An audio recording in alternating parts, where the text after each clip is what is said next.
Rule number one, when prepping your garden, always get your weeds all pulled out. No matter how little, get them all pulled out.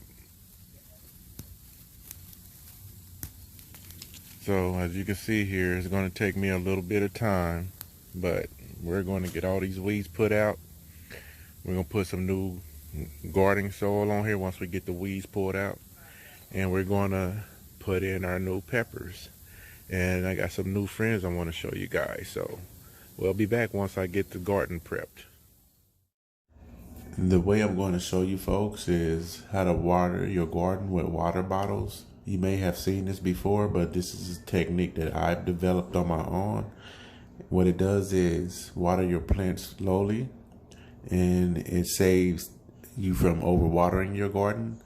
It saves water, but you will see that here in a moment as soon as I finish. And these are my habaneros, so I'm going to leave these guys. An update here on my little plants that I put in the garden. I didn't take all that out back there yet because I really don't have use for to put anything back there. So there's no use to me weeding it just yet. I might weed it one day when I'm sitting out here by myself grilling a little something for myself, when I'm bored out here sitting by the grill. But what I have here is, let me come down here a little bit.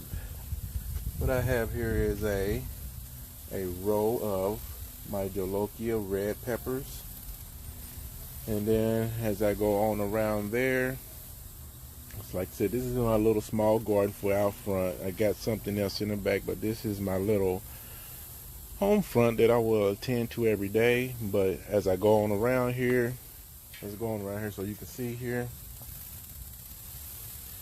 I have my Carolina Reapers right here. And then on that point on back, I got the chocolate Jolokia peppers. And you may be wondering, what are these bottles? Okay, what these bottles I have here is for watering, of course. I fill the water bottles up, then I turn them upside down and place them in there.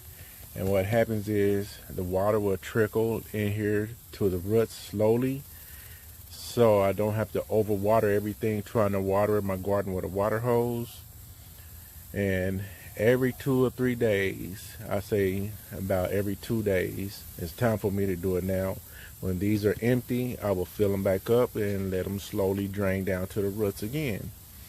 And I'm sorry I didn't show you guys when I planted them, but of course, you know, I started these germinating inside, and once they became of age, I brought them outdoors.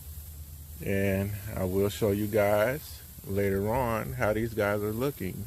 I usually do in-grow doors, or I use some type of container, whether it be a pot or a bucket, but I chose to do outside ground today for my girls, and we're going to see how. All right, folks, help me out. I think I've been pronouncing them wrong. I don't think it's Jolokia. I think it's more like Jolokia or something like that, you know, like jalapeno peppers. I think it's more of a Spanish name. I'm not too sure, but leave me a comment. Let me know how to actually pronounce them. But this is how I actually water my plants right here. It's a more efficient way of getting water down to the roots without overwatering them and wasting water too at the same time.